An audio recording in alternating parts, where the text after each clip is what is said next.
of the Zanesville Church of Christ.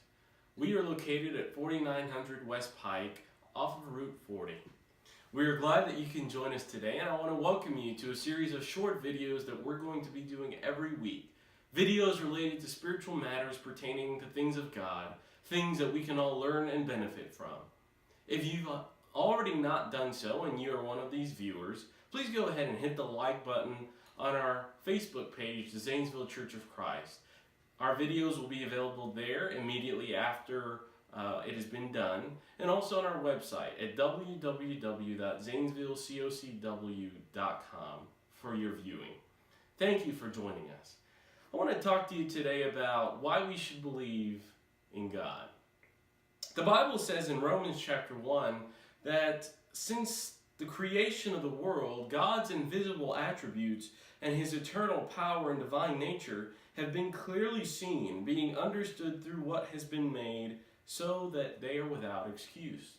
And I want to relate that to you today, because when we get up in the morning, when you get up in the morning and you think about the beautiful sunrise, you think about the birds that are singing, the trees that you see all around you, sometimes you can't help but wonder, who made all of it?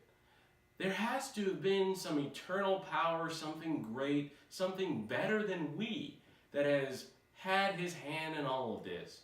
When you drive along on the interstates, when you're going on trips with your family, and you see the beauties of the mountains and the lilies of the valleys, and you see all these wonders, you can't help but think there was something important embedded in all of these things that we had nothing to do with.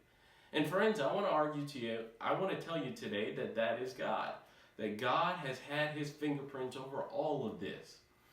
In the Bible, it teaches us that God created the heavens and the earth. In the beginning, He made everything. He said, "Let there be light," and there was light. He spoke everything into existence. And as we look around at all these things, we see that God's fingerprints is over all and in all. Therefore, we can clearly know that God is important in our lives. Secondly, I believe in God because of my faith. According to Hebrews, in Hebrews chapter 11, verse 6, the Bible tells us that without faith, it is impossible to please God. For he who comes to God must believe that He exists, and He is a rewarder of those who diligently seek Him. Now, for some of you, that may be a hard thing to understand, because a lot of people out there doubt God and doubt His existence. However, faith teaches us that we need to believe in things that we cannot see. We need to believe according to the evidence that we have been given, even though we can't see the creator of the universe. And that's what we just talked about, isn't it? When we wake up in the morning, when we go to bed at night, and we count the stars in the sky, and we look at the trees and the birds and the wonders of His creation, we can know, the Bible tells us, that this is all pointing towards God.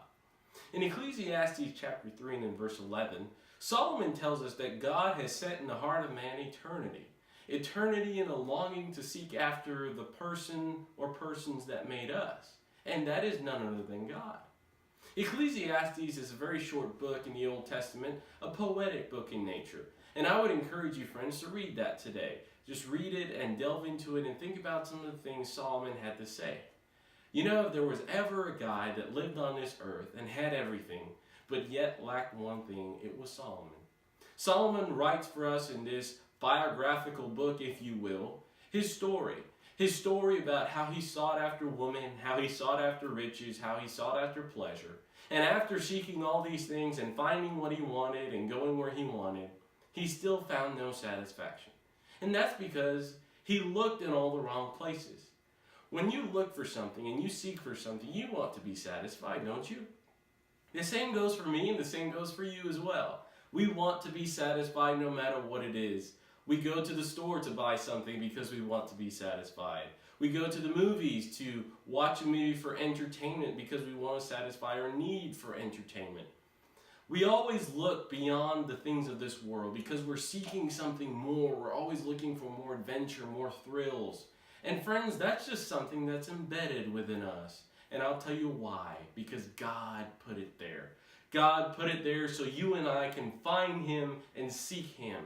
And that is exactly what Solomon's conclusion is. After looking for money, after looking for riches, after looking after pleasure, Solomon realizes there's only one true person to find satisfaction is, and that is the God of heaven above. In Ecclesiastes chapter 12 and verse 13 and 14, Solomon says, "Hear the end of the matter. Fear God and keep his commandments, for this is man's all." And truly our purpose in this world should not be to find satisfaction on earth, but it should be to find ultimate satisfaction in heaven. As you look at the news recently, we hear about shootings, we hear about murders, we hear about deaths, and all these horrific tragedies that we tend to wonder why? Why do they happen? And we think about the pain and the suffering that we go through when we lose a family member and we lose a child. And we can't help but wonder, when will all these things end, and when will all these things come to an end? Well, God promised us a home in heaven, those that promise to serve him and do his will. And that is eternity, friends. That is a home where there will be no more sorrow, no more pain, and no more death. I believe in God because God has given me that promise, and he has accomplished his promises over and over again in history. Jesus is the way, the truth, and the life. In him we can find true peace, true comfort, true knowledge. Everything that we have, everything that we can seek, everything should be found in Jesus Christ. I believe in him because he delivers. I believe in him because he saves. Friend, you should also believe in him for the same reasons. I want to encourage you to think about these things today. And join us again next week as we talk about why the Bible came from God.